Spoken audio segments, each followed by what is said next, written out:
This is the Successful Surf Club series, providing information designed to share knowledge and expertise with club leaders and aspiring leaders to drive your surf clubs forward.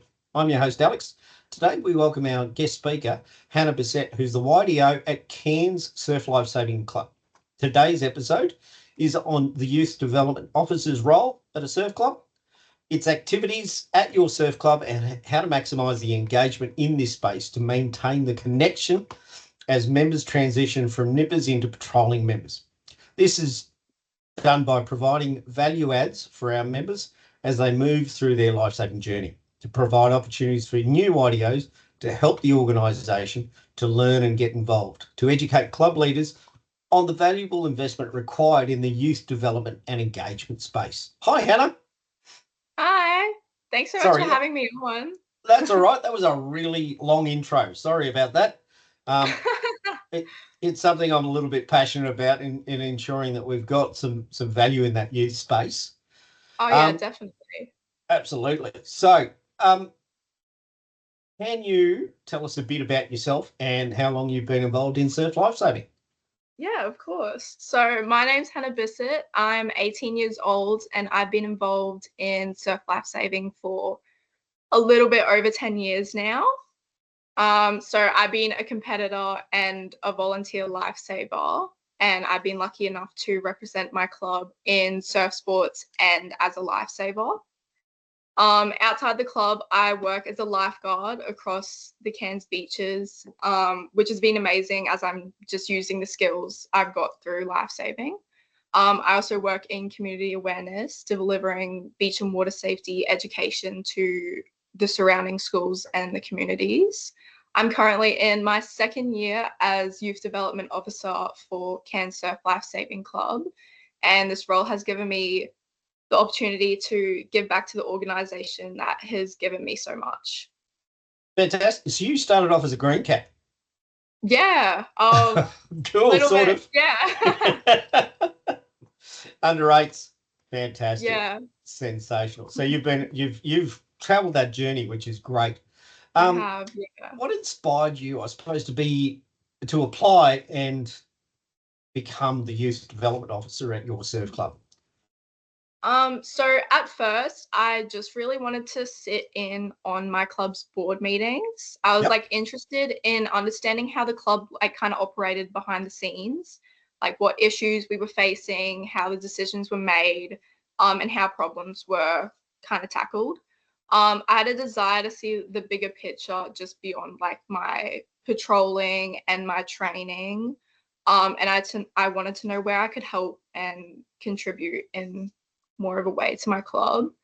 I didn't even know the youth development officer position existed until 2023. I attended two life-saving camps, the leadership development program and the youth excellence program, both which had a number of speakers who had taken roles in their own clubs to fix a problem they had seen that wasn't really being addressed at all. I felt inspired by hearing about their stories, and I wanted to see if I could try get a larger role in my own club. Fantastic.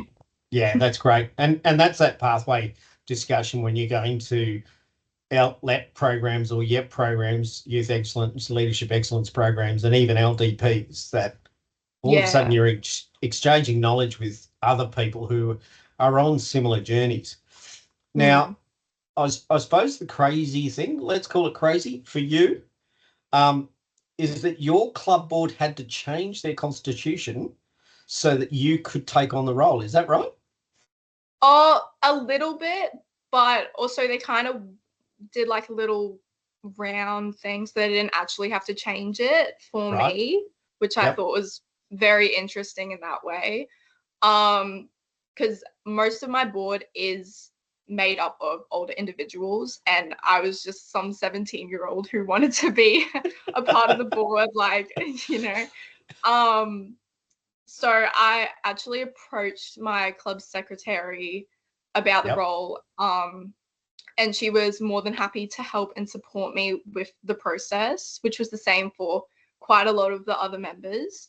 I also had a huge support from basically the whole of North Queensland branch, as I was one of the only, there was two other YDOs in my branch, so it wasn't that many. There wasn't that many at the club. No. I was still under the age of 18, so I had another member who I was close with step up and become like a shadow for me. Yep.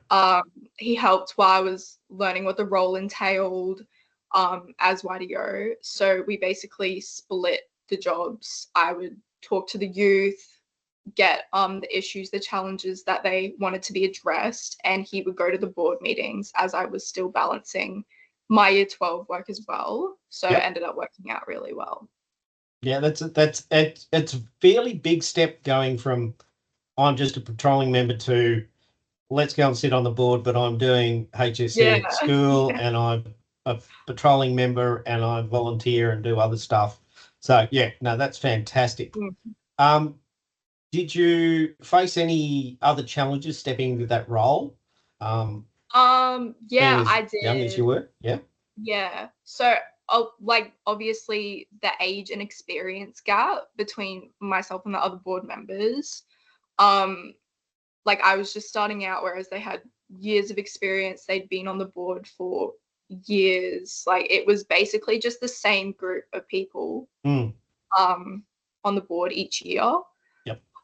So I kind of felt like I needed to prove myself more, like communicating my ideas or how I like contributed to our meetings, which was a little bit intimidating.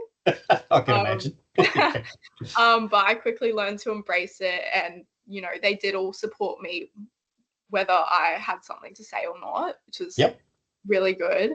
But I did use my strong connection with the youth as, you know, like I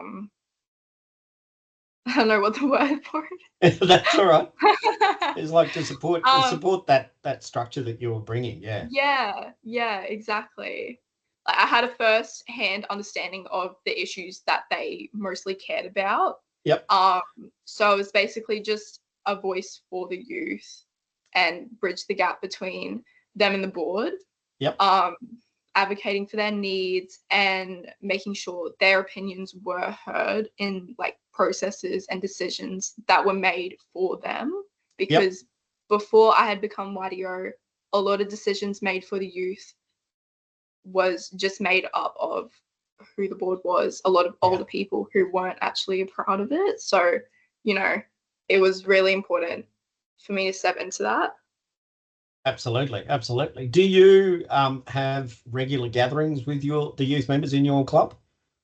Not really. Super regular, but you know, not regular super regular, discussions. but I do see a lot of them on a regular basis. And they do know they can come to me if they want to do something, if they have like an issue they're kind of facing. Yep. Yeah. Fantastic.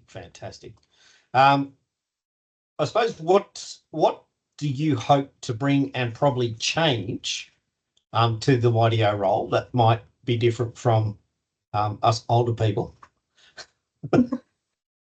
So with the YDO role, they hadn't had one for my club in like quite a long time. Yeah. So while the youth was getting acknowledged, they didn't have that voice on the board for them.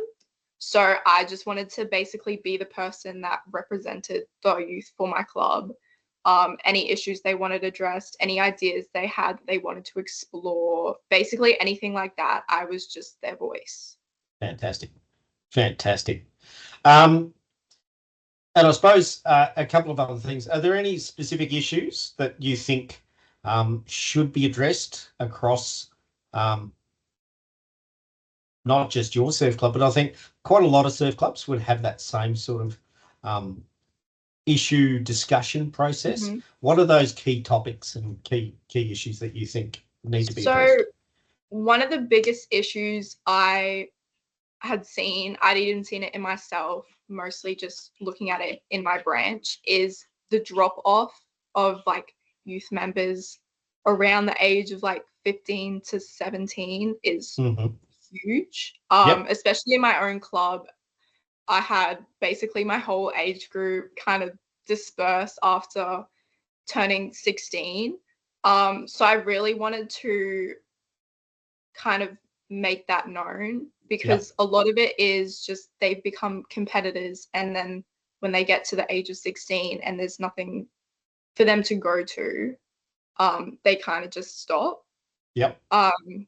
Like for me, I then discovered like youth camps and other, like going into more life-saving, and I wanted to kind of bring that towards the other youth members who might not be aware of it.